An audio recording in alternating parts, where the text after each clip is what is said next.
afternoon, everyone. Welcome. Thank you for joining us today. We're just going to give it another 30 seconds before we kick off officially. But while we're waiting, if I could just get a show of hands on the lovely GoToWebinar panel, can you hear me? And can you see the PowerPoint screen? I see some hands coming up. Fantastic. Lovely. Thanks very much.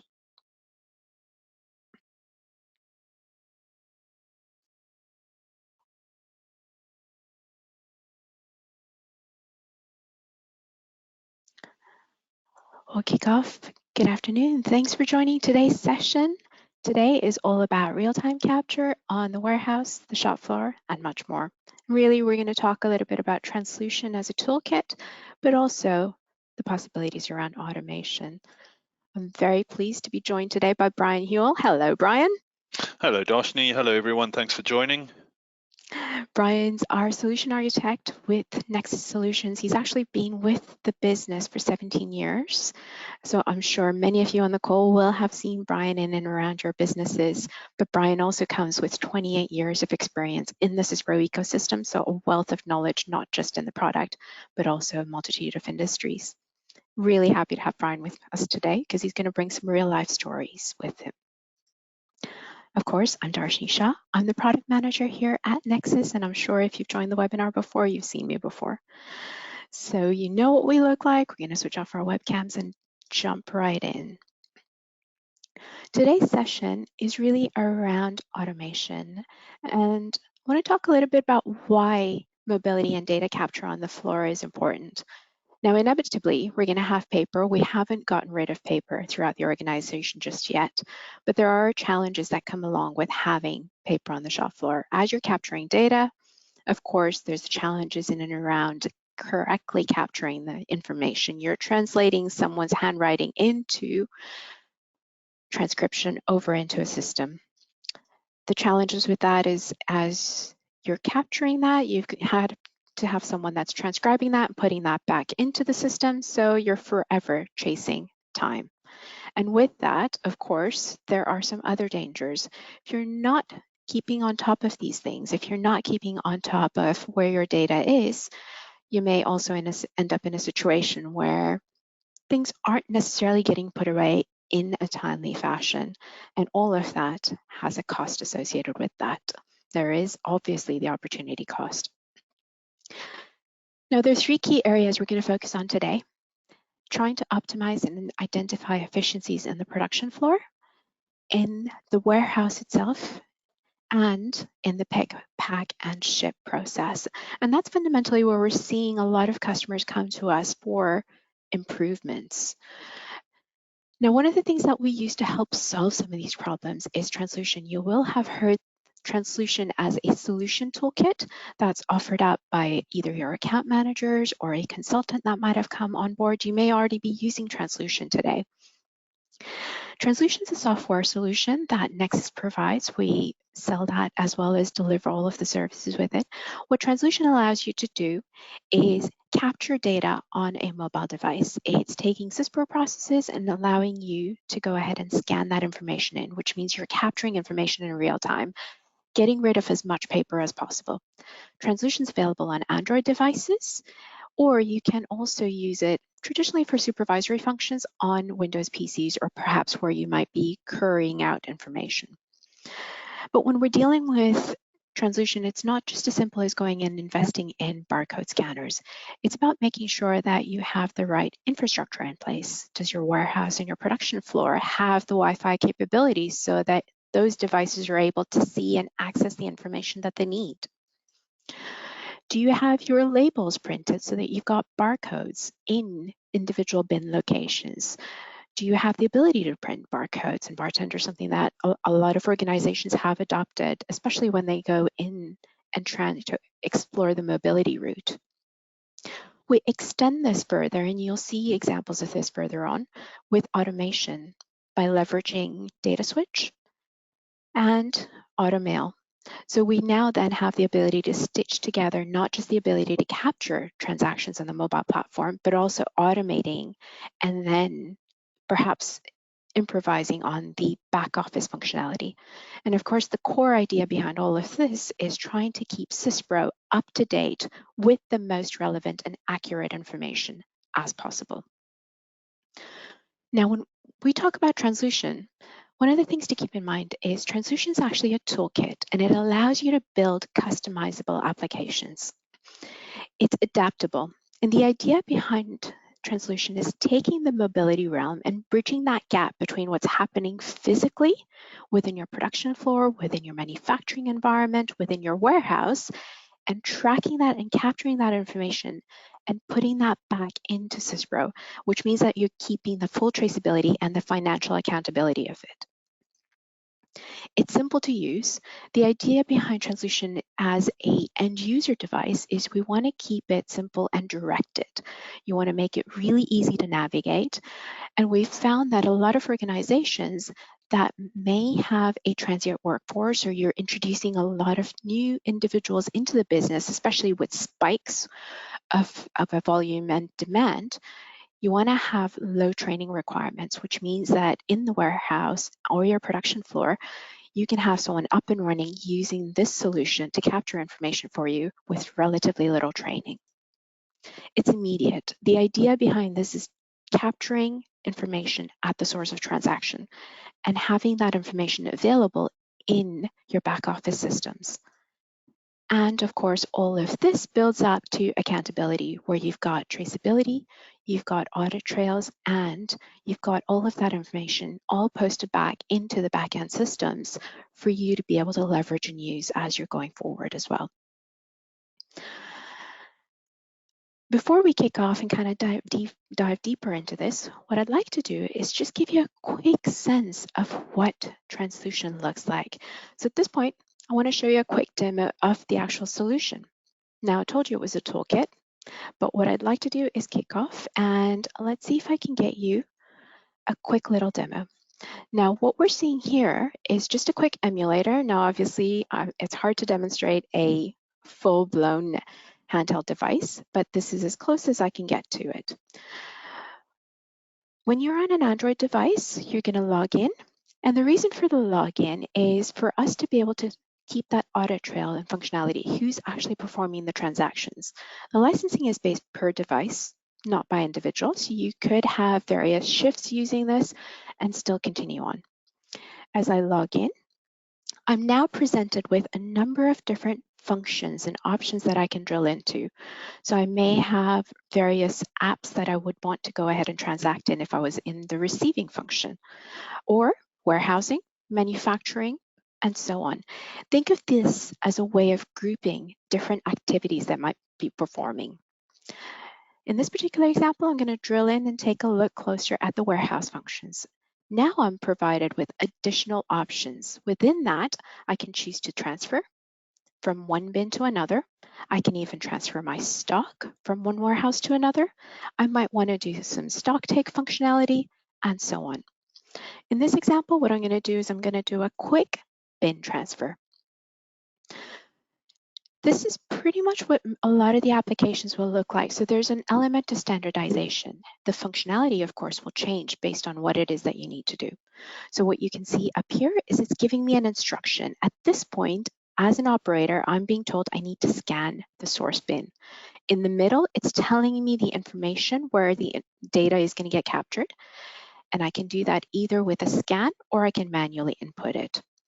So ideally, what I would want to do is actually take barcode scans and post that into my field in here. Now, in this particular case, I don't have a scanner. So what I'm going to do is start entering in some bin information. What that's done is it's told me which bin it's going to pull that information up from. And at the bottom, it's telling me the last information that I've pulled in. It's asking me to scan the item barcode. I can enter that information in manually, or I can go ahead and scan that again. Now, what I'm doing is I'm hitting enter. You can have the barcode scanner so they automatically pass that through to simplify that data capture. It's now picked up the fact that I entered A100, but it's telling me that that is a bike. That means that I can automatically validate that information at a glance if I'm an operator. The next thing it's asking me to do is asking me to enter the quantity. I'm going to go ahead and enter that quantity. And now it's giving me a scan, the target bin. So I've picked those two already from bin N1. Where am I taking them to? And if I go ahead and enter in E001, oh, it's now come up and told me that's incorrect. So it's doing some validation at this point. So let me go ahead and enter in the right details. Oh, helps if I go ahead and enter in the right details yet again. And what happens in this case is the validation is really important because, of course, inevitably, the first time you put a scanner in, what I'm going to do as an operator is have some fun with it. I might want to go ahead and scan my jacket and see what it's doing with that serial number. I might actually have made a mistake. So it's important for you to be able to have the business rules validated and have that come through. At this point, what it's done is it's gone ahead and posted that transaction through. I can see it automatically in SysPro. And as an operator, I'm ready to go ahead and do my next bin transfer. Very little transaction entry, easy to use, and I can even take photos and go ahead and translate this as barcodes. So of course you're thinking, you've told me that's gone through in SysPro. Can you prove it? So we'll take a quick look in here. You can see some SysPro posts. And what's happened is today at 4 o'clock, now of course I'm on a different server, so it's showing me some slightly different information. It's posted that through and I've got a journal number. Now that's a little bit hard to see. So what I'm going to do is I'm just going to rotate that so you can start seeing some additional details as well. It's told me what stock code, what warehouse, what bin, and what quantity. I've gone ahead and posted that through. So very simply, you can start seeing some information being captured at an entry level. You can see the values and the types of grids that you have within TransLution, and you can see the grouping of functionality that we have in here as well. So hopefully that gives you a sense of the look and feel of TransLution. But the reality of TransLution is it's a toolkit. Now you've seen a sample application, but what we do is build something that's specific to your business processes. So when I went into that bin transfer, that's an app that we've gone ahead and built. What I'd like to do at this point is hand over to Bryan because he'll then go ahead and give you some real life examples of solutions we've built for customers to then give you a sense of what's possible, both with a combination of TransLution as well as automation. Over to you, Bryan. Thank you, Darshnee. I'm going to talk about some scenarios where we've developed some TransLution applications for customers around specific areas, and I'm going to deal with the three areas that Darshnee mentioned earlier, being production floor, pick and pack, and warehousing transactions.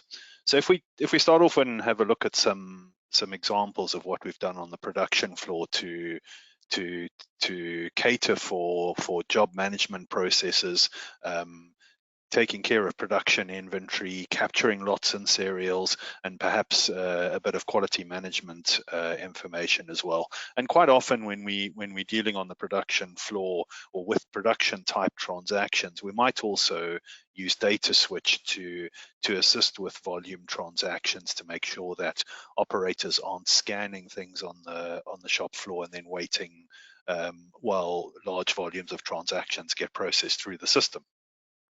So I'm going to take you into two scenarios. The first scenario is one where we developed a solution for a specific customer around issuing of material directly to jobs on the factory floor. And this one was in the framework of SysPro. We're using fixed and multiple bins in the warehouse, and then we're posting from the warehouse directly into jobs on the production floor, then scanning them through processes on the production floor, and then receipting them into SysPro. So the screen that you can see in front of you with the workflow is actually comprises of more than one app to process that set of transactions. The first one that I'm going to go into is the issuing of materials to jobs. So in this instance, for the customer, what their business process was to issue shop floor factory documentation to the warehouse to select material to post to the component material to post to the job, and they scaled down the level of paperwork by sticking purely to a job header that can be scanned. So in their example, they were the shop floor operator, the warehouse operator, was selecting a job by scanning the job card, and the app in TransLution would then walk them through a bin sequence pick that made sense in terms of not forcing them to zigzag around the warehouse, but doing it in a logical pick sequence. And in this particular example, because every item that they issue to jobs is lot traceable because of the kind of industry they're in, they're safety critical parts going onto vehicles, they needed to do lot items for all of the stock codes, and the TransLution app gets them to pick these by using a FIFO against the lots themselves. So they're getting reasonable stock turnover using a FIFO basis rather than having materials sitting in the warehouse and going past their sell by dates and so on. So the bin sequence is quite important in that process. Once they'd scanned the lot item, then it would actually issue the material directly to the jobs, and you would see that happening in SysPro. And at that point in time, then of course it falls into the production area where other processes start taking over. So we developed a labor posting application for the customer, and this is where the operators would post their labor directly to the jobs while production is going on the shop floor. And it's quite important to note the validation process that Darshnee did mention earlier in the bin transfer app that she demonstrated. The validation around this process was to make sure that operators weren't posting labor to operations before previous operations had been at least started and passed over. So there's no point in allowing operators to post labor to operation number 2 when operation number 1 hadn't had any postings going through to them and so on. Once those labor postings were completed, then at a point in time after manufacture, another app would be used to do the job receipting. And the job receipting itself would have some validation in it, and the validation in that particular process was to ensure that all components required on the job had actually been issued to the job, and that labor had been posted to all operation transactions within the job before receipting was allowed. And if that was a pass on the validation process, then the job would be receipted for the quantity required into a goods in bin. And interestingly, the goods in bins were still under the control of production until the warehouse had physically seen the items in the goods in areas and then transacted them away into the warehouse. And the way they transact them away into the warehouse would be on another application, which would be a put away application, effectively being a bin transfer, but preloaded with the goods in bin, so that the operators don't have to scan the goods in bin. All they have to do is scan the items and then scan the bins where they're going to put them away. So that's just the example, I think, of where we're issuing material directly to jobs. The next scenario was more indirect issues comprising of transfers of material to line-side warehouses first. And there's probably some of you in as attendees who will recognize this process, where you take bulk material or bagged material or in some form of containers, where you're taking more material than is required for specific jobs on the production floor, moving them across from the warehouse, depleting them in production, and then effectively sending the remainder back to the warehouse. So in this instance, the issue of materials was done in one of two ways. The first way was, as operators processed labor transactions, any linked material to those operations post depletion out from the line side warehouse into work in progress. And then as a catch-all at the end, when the job's receipts are processed, if there are any materials outstanding, then these were depleted at that point in time. So what does that look like in a workflow? So again, we worked in the SysPro framework of the raw materials or component warehouse being in a multi-bin, fixed bin environment, and production line side warehouses being unbinned areas, and allowing negative stock so that we weren't stopping production in any way, shape, or form, because if an operator has items in his hand that he can process through, then we don't want to stop them because of some short receipts on jobs, for example. So again, in this instance, the job cards are passed down to the warehouse. They select a job that they want to pick stock for, and then it would walk them in a logical bin sequence through the warehouse to pick the items that need to be picked. And importantly here is they're probably in most instances over picking what is required for the specific job to move to line side. So you scan the labels, and then they walk around until they finished everything, and that would process warehouse transfers between the component warehouse and the line side warehouses applicable for it. So once it's in line side material, then the items would sit there, and at an appropriate point in time after manufacture of the items, then on a job receipting app, the operator would go and declare what job receipts they were processing. And this is an interesting part here.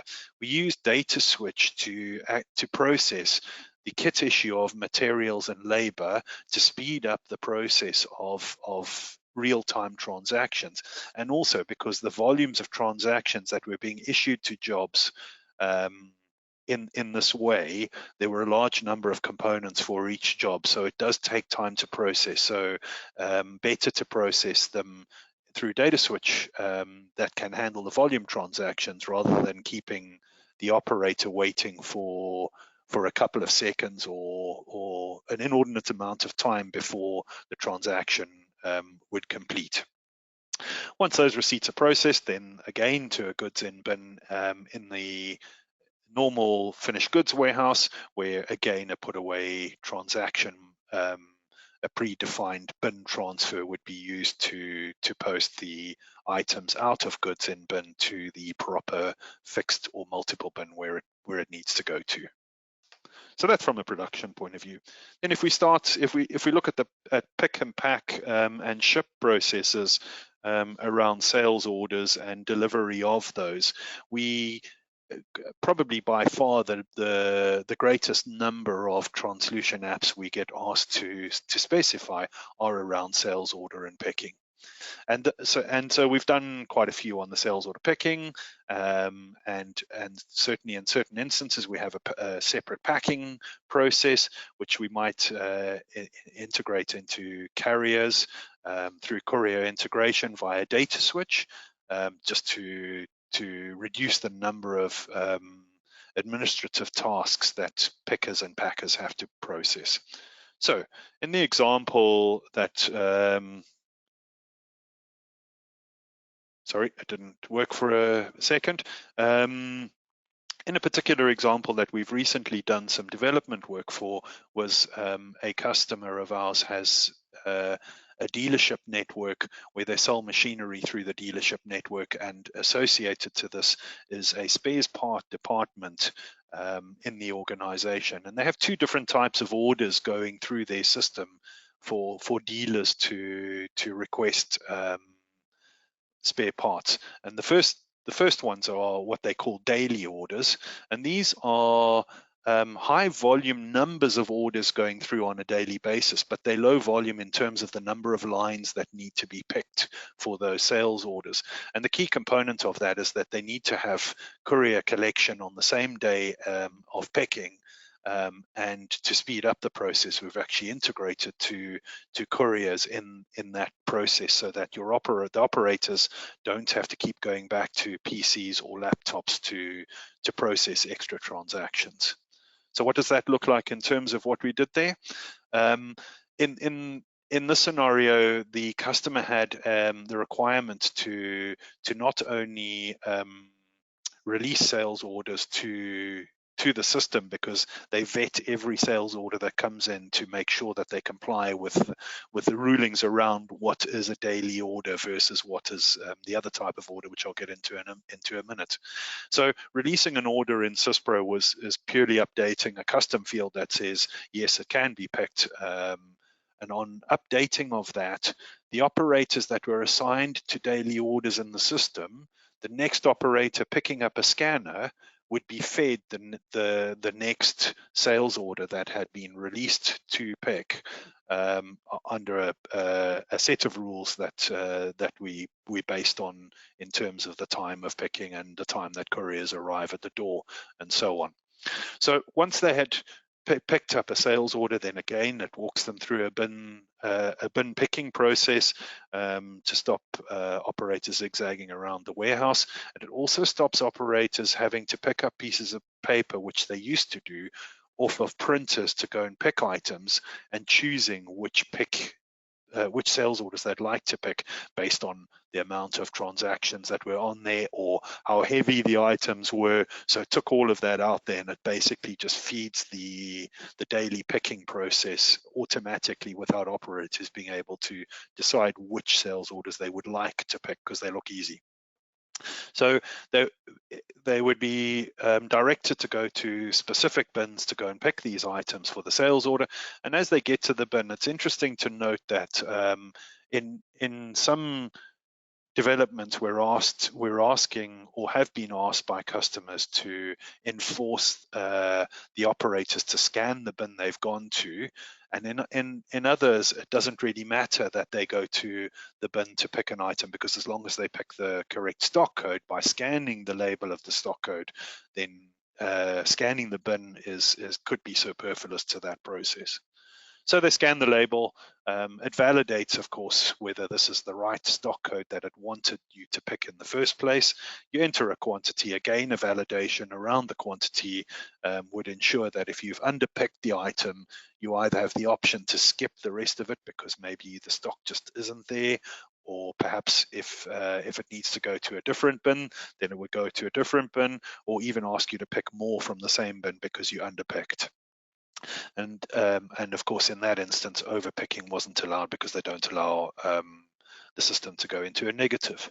So once they've entered the quantity, then these were being depleted from the bin directly onto a dispatch note. So those of you who know that bit about SysPro, as you create an item onto a dispatch note, it depletes the warehouse bin, puts it onto the dispatch note, and therefore the next person coming around behind you with their scanner mightn't be forced to go to that bin to pick something because there mightn't be enough there, and so on.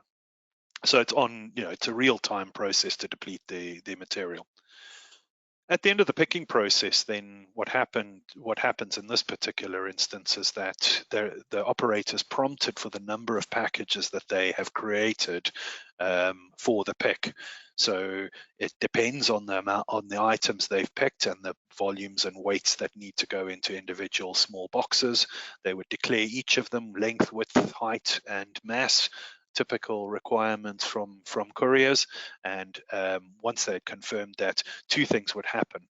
One, it would output the data to the couriers, which would then validate that process and generate labels to be stuck on the boxes. And at the same time, we were using the data switch and our NexSys web reports to print the dispatch note for that item.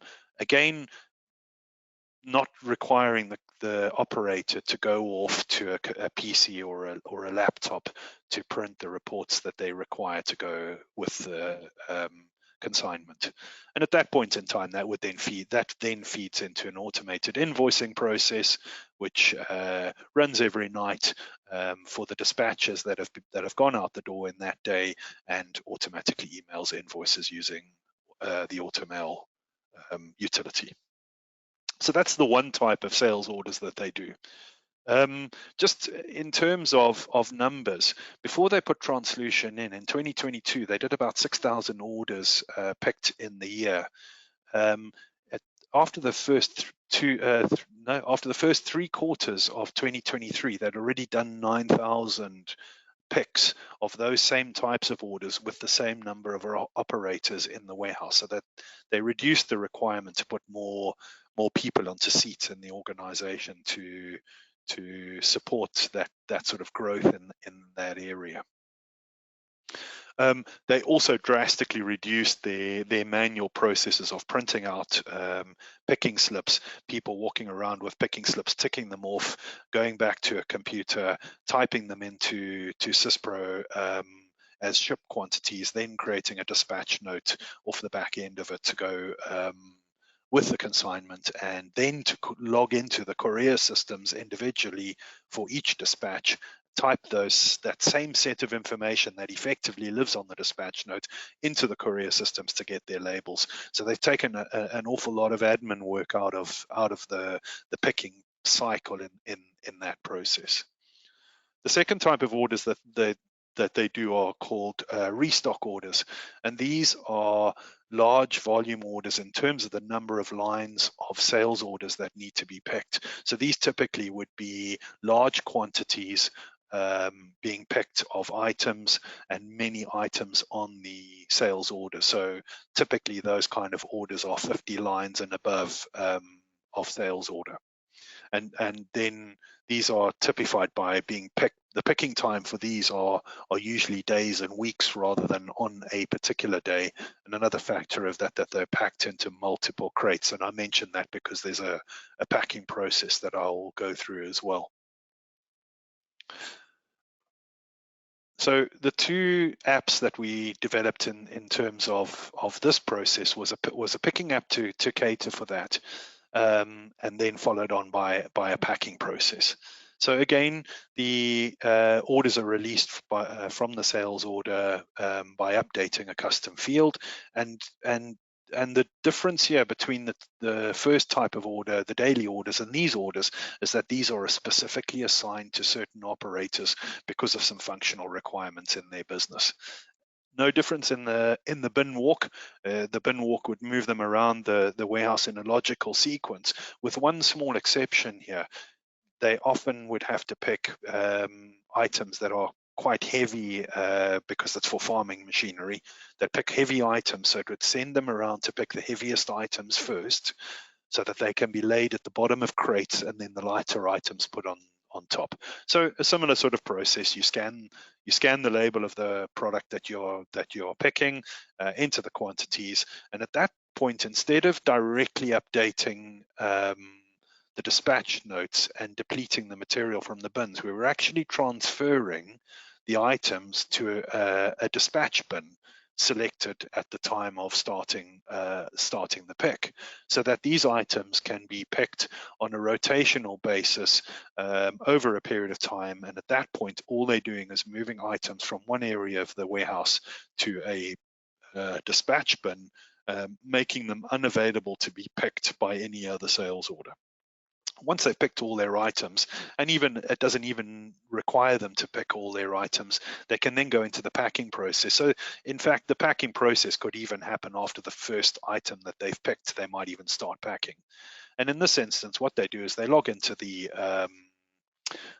packing app, they create a container, and when they create a container, bartender will produce them a label for that container that they stick on the outside of the container. And then what they do is that the items that have been transferred to the packing bin over here from the picking app, they then start scanning those items into the containers. By scanning the product from the packing bin into the and scanning the container that they've put them into. Once they've entered their quantity and scanned that container, then what it does at that point, it updates the dispatch note.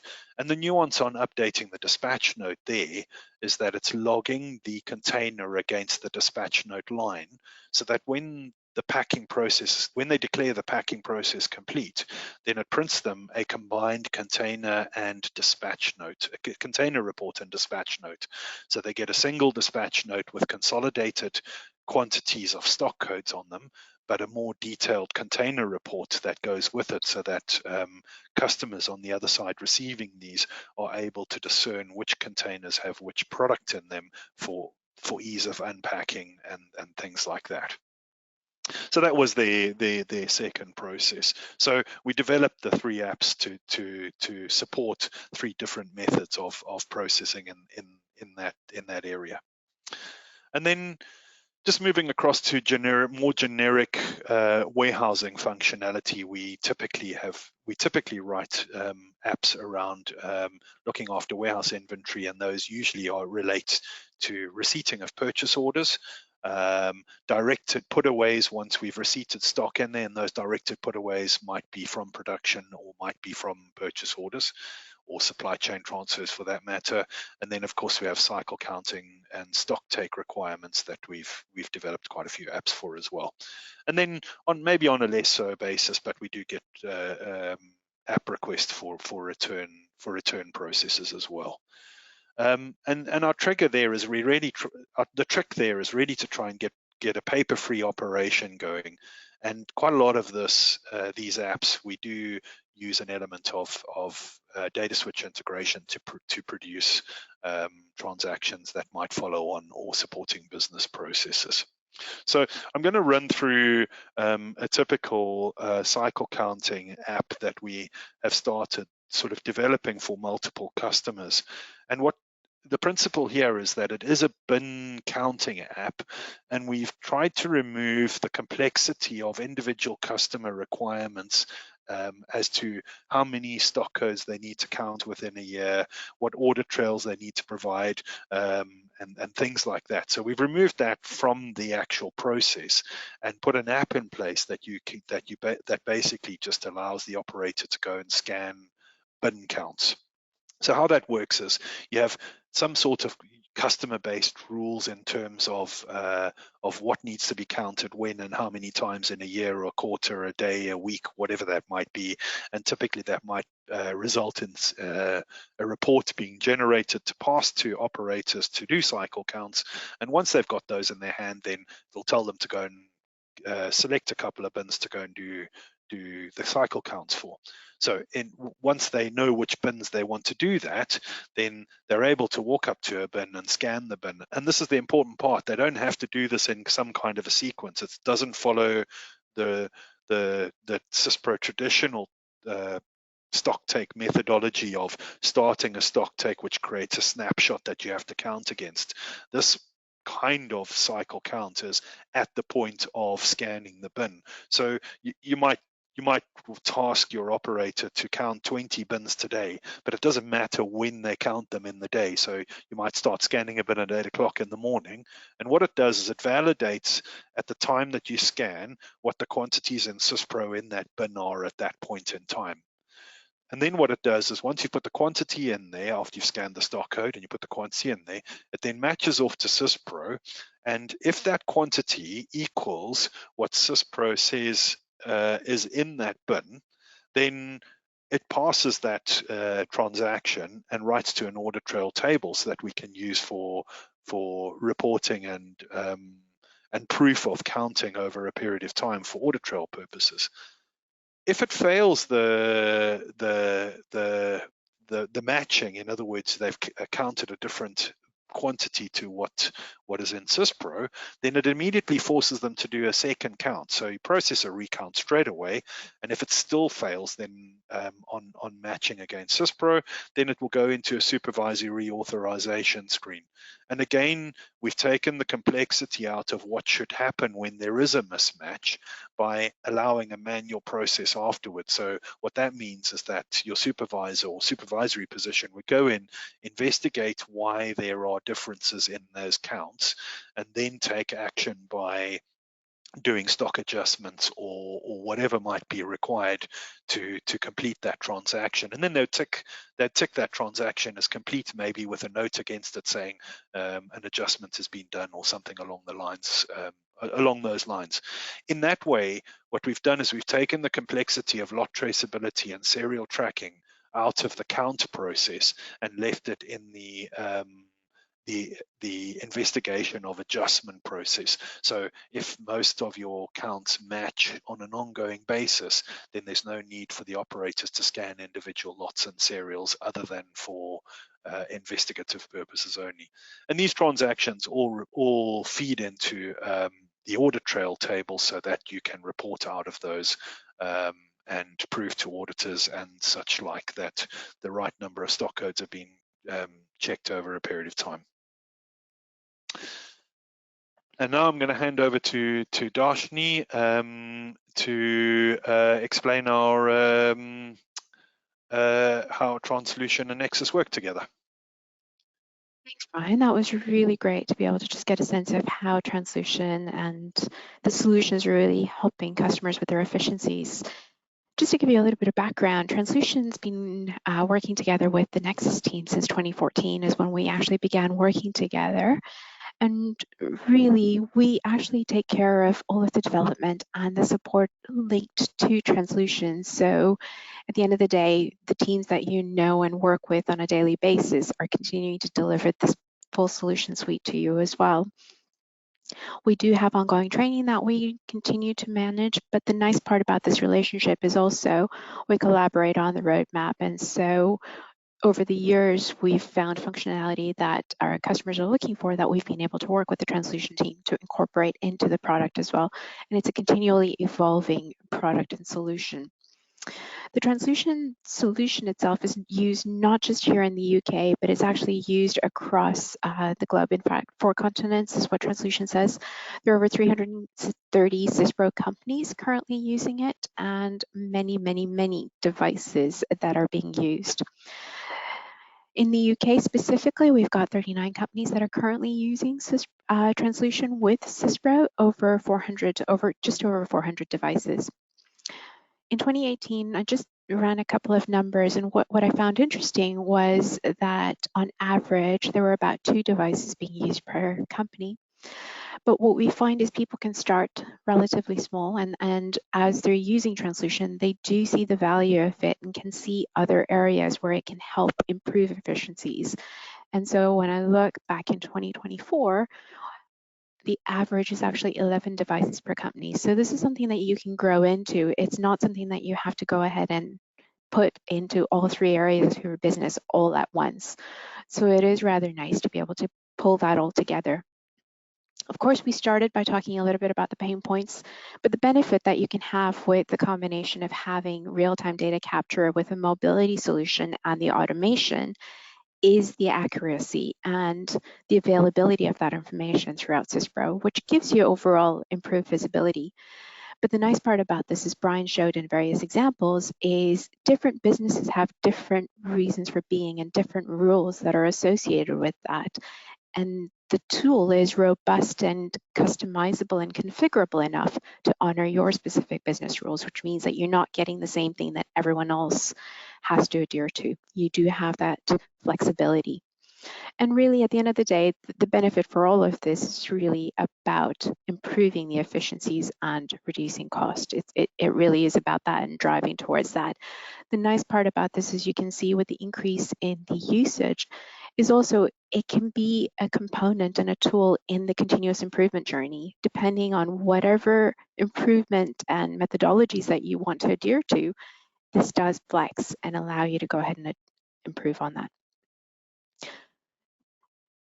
We've told you a little bit about what's possible, but if you do want to know more, of course, please reach out to your account managers. Feel free to take a look at some of these links. What I'll do is I will try and see if I can, there we go. I'll send that through in the chat as well because it's hard to go ahead and copy that. The TransLution page allows you to go ahead and see a little bit of detail on that on the NexSys homepage. But what I've also included in here are 2 YouTube videos, and that gives you a look and feel if you wanted to share with colleagues that aren't able to attend this particular webinar, or you wanted to share the recording, which we'll make available afterwards. Happy for you to do that. But the actual YouTube videos just give you a good sense of the flow of how to use TransLution. It's a sample, but it gives you a good sense of the look and feel.